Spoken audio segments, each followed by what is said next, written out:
Hey YouTube family, welcome back to the channel. I hope you have had fun over the past few weeks playing Monster Hunter Wilds. I wanted to throw together a quick video of my top 10 monsters from Monster Hunter Wilds and short descriptions on why I thought they deserve to be on my top 10 list. Obviously there are a lot more than 10 monsters in this game, so it took me a while to whittle down the reasoning why I chose the 10 I did. I hope you like the list. If so, leave a comment below and let me know what you think, and let me know who you think should be on the list instead of who I put on there.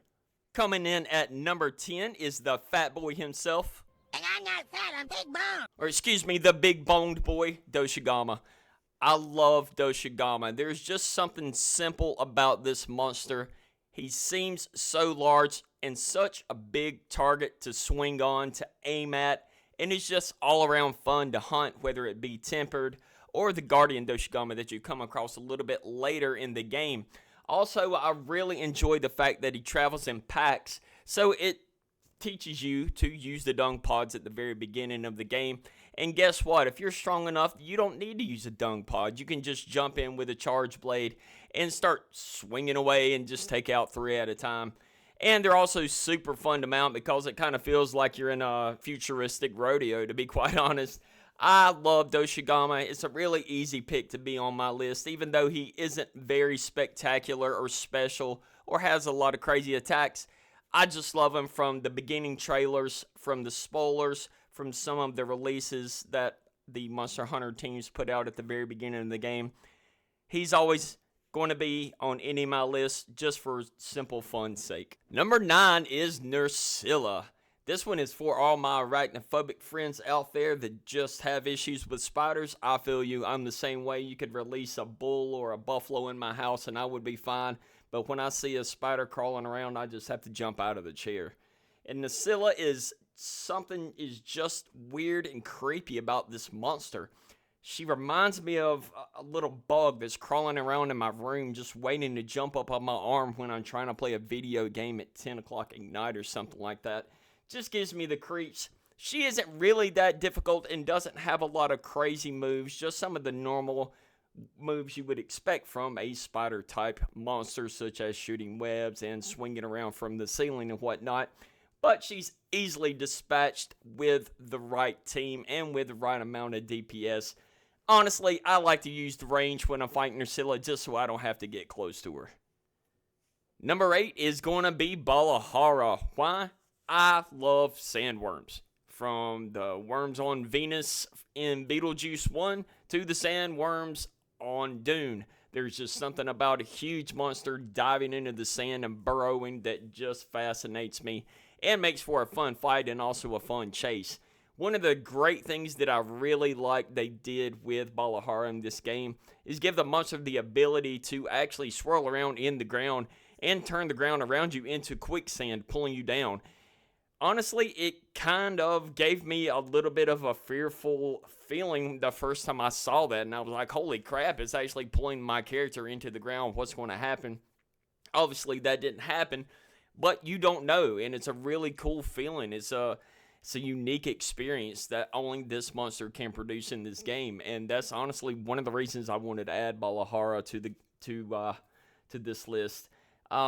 Again, not a lot of specialties going on here. It looks kind of cool. It's like any other sandworm, but I would be remiss if I didn't add the character just because it reminds me of so many other worm-type monsters from my youth. And I thought it would be cool just to pay homage to him. Number 7. This one was tough. I wanted to put him on the list, but I didn't know where. Rompopolo. There is something unique and disgusting about this monster and the environment that it exists in that just gives me a queasy feeling every time I have to go fight it. It's in the oil basins, and obviously, as the name states, there's going to be puddles and lakes of oil everywhere that you have to work your way through, waist deep, disgusting black ooze, all while you have this enormous creature with a massive stinger and just these pus-filled sacs hanging off of its body, just waiting to infect you with some type of poison. just made me feel sick and just disgusting. I love the feeling. I love the unique experience of this monster. It isn't one of those that's really going to just blow you out of the water and cause you another 20-minute fight, but it is unique. And it's also really cool how each sack, depending where on the monster, fills up on the tail, in the middle, on the head, and you can smash those down before it's able to actually use those attacks to poison you or to, shoot some stuff under the ground and have the oil blast out and just get all over you. It's disgusting. It's icky. And also, if you really pay attention, the front of the monster is really cool with the red eyes and the really long beak just staring at you. It just gives you that unique, intense feeling that, I don't know, it's just, it really fits in with the environment. It feels like it is part of the environment. It isn't just a monster that they just tossed in the forest and said, here, go play around. The oil basin is literally a basin, a well of just this creepy, oozy oil, and this disgusting monster has thrived and lived there for eons, and now you have to go take it down. Coming in at number 6 is the big shocky boy himself, Ray Dow. Now, the big reason I chose Ray Dow is because he is the first experience everybody had with the alpha monsters of the plains, and we also got to find him in one of the first beta tests. Not only that, Ray Dow brings this amazing energy for the first time you meet him.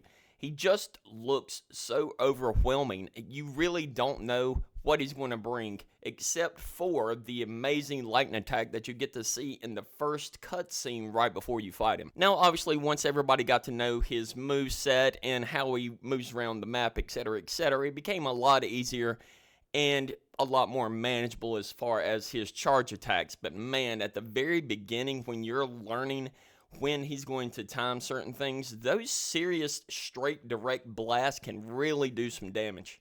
And plus, let's be honest, when he goes back to his base where the entire ground is electrified and you actually have to shoot those grounding pods to get him to be uncharged and not be so just incredibly strong and put that buff on you where basically if you get hit by any more electricity, it's going to really just destroy you. It really just set the tone for the game as a whole, I feel, personally. And that's why I had to add Ray Dow to this list for sure. Okay, so this is my number 5, and a lot of folks may not expect him to be on there, but it is Zubu. Zubu has a personality of his own. Obviously, he has tentacles, which sets him apart from all the other monsters except for New Udra, but there is something else about him that just makes him more unique, and that is when you are first introduced to Zubu, he's actually feeding on a guardian. So at that moment, you knew that this monster was something else. Now, some of his attacks aren't really that bad, and they're easy to see come in, especially when he sticks his arms up in the air and just flops down on the ground. Those are pretty easy to avoid. But those attacks where he actually grips you and forces you to either stab him or shoot something with your slinger to get out of it is really cool. It has actually carded me before when I wasn't expecting it, and what happened is he got me pinned against the wall and just clinched me up, and I couldn't get out of it, and then he just basically engulfs your entire body and carts you. Really original. I really also love when he flips upside down and exposes his mouth like some disgusting octopus monster, and basically just flings himself at you as fast as possible. It's a really cool monster, a really original idea, and shout out to the devs for this design and for implementing this monster. I really enjoyed it, and I really enjoy just his backstory of how he lurks down there feeding on these other guardian monsters. Coming in at number 4 is, in my opinion, one of the most beautiful monsters in this game, Lala Barina. We all got a glimpse at Lala before the game dropped when they had that teaser trailer of her in her area that was just pure red with all those spores falling from the air. And I would be lying if I didn't say I love how not only the flower blooms out of the back of the monster, but it also has that mixture of not really a spider and not really an insect, but sort of a mix between the two. And man, you really get a feel of the monster whenever you first get introduced to it through the cutscene and you see that it's captured one of your party members and actually wrapped him up in webbing, preparing him to be eaten. And let's not forget the best thing about Lala, and that is the weapons that you can build from defeating her. The paralysis weapons, in my opinion, are quite possibly the best weapons in the game, especially when you get to the higher levels where they almost proc at least 2 to 3 times on a monster, no matter how high level the monster is. So yeah, Lala has to be up there. The design, the color, the environment, everything about this monster is just absolutely stunning and gorgeous to me. And like I said, her gear set are just wonderful to use no matter what type of monster you're fighting. So yeah, number 4 goes to Lala, no question. Alright, we have made it to the top 3, and coming in at that bronze position is Uthduna. She is one of my personal favorites in this game, not only because she's a water type creature, but because of the environment in which she inhabits. You first come across her in the forest where it's constantly raining, and you actually have to fight her in a river where the water rises, and it feels like it's pushing your character down with the current. Now, she isn't that difficult. She doesn't have a lot of cool ranged attacks or anything like that, but the way she transitions from just being a really large salamander looking animal to where she has the flaps and it sort of looks like a jellyfish almost, I thought was a really cool touch. And also you get to transition different zones with her where you're able to pull down rocks that releases this incredible tidal wave of water and debris falling down on top of her. And also she leads you to the very top of that zone where you're able to go fishing at a later time and catch some of the bigger fish. I thought it was really cool because if you actually give her enough time to transition, she'll be out there swimming around, going around the pillars, out in the actual deep water where it's too deep for you to even go. So yeah, Uthduna has a special place in my heart. Again, her attacks aren't anything really crazy or really special. I honestly don't think I've ever been carded by her, but I just love the environment. I love when you first fight her, the wet, moist, dense rainforest type area, and just here comes this massive salamander animal that is just doing everything to drown you. I hope you guys love Uthduna as much as I do. So number 2, I had to put him on there. It is what it is, New Udra. You got the flame boy with the tentacles. You all know that this is one of the best monsters in the game. The way this monster was presented right out of the gate, and then you see these massive tentacles start ripping the fire monkeys back into oblivion. Holy shit. And now it's up to you to go down there into the depths and fight this bad boy. So this has, oh my god, some of the best attacks, some of the best visuals, and some of the best elemental feeling, emotional feeling that I have experienced while playing this game. Now, I talked about Rompopulo, I talked about Uthduna, how you go into different environments and you feel like you should be there with a monster, but it's just a unique monster, it's unique attacks, everything's on fire, you feel the environment, you feel like everything is supercharged because you're always having to roll around to get the fire off of you.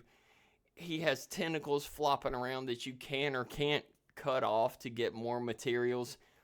Beautiful. I love the presentation. I loved how he was set up. I loved the fight. I love everything about this monster. And honestly, it's really close to putting him at number 1 because that's how much I love New Udra. Alright, everybody, has come down to the number 1 monster, and it's going to be Jindahad. It is the Ice Lord. It is one of the coolest monsters in this game, and in my opinion, the coolest monster. No pun intended. The way this monster first shows up crawling along the walls as you're chasing, the size of his body is incredible. I cannot stress how long this monster seems versus all the other monsters that you fight up until him. Now, it doesn't mean he's the strongest. It doesn't mean that he may have some of the coolest attacks, which I think he does, in my opinion. But he just is so big. It feels like he takes up the entire room wherever you're fighting him.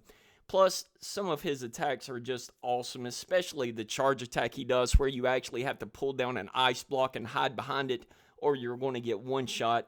Except for those folks that have figured out how to get around that. I saw one guy with a samurai sword. He figured it out. but most of the time, if you're not hiding, you're one shot. And then also, it's still a slug, even with a big DPS group, because you got to chug down on those plates, get those things broken off. It's really cool how he crawls up and starts shooting the ice down. You can pull down the pillar that he's on. It's just an awesome fight, an awesome monster. And if you watch this whole video, you know that with me, the environment is almost 50% of the reason I vote for these monsters, and he is no different. Jindahad is down there in the frozen wastelands, crawling around. The ice is everywhere, and personally, I had to put him at number 1. It was really close with him, the Black Flame, but you know, it was both of those two guys really close, really close, and it was hard to choose. But I hope you enjoyed this video, and I hope you enjoyed this fight footage. I'm going to leave some up of the Jindahad fight that I recorded for this video. If you guys do enjoy this or some other content, please feel free to come back and be sure to subscribe and like, because it's really going to help out the small channel. Take care.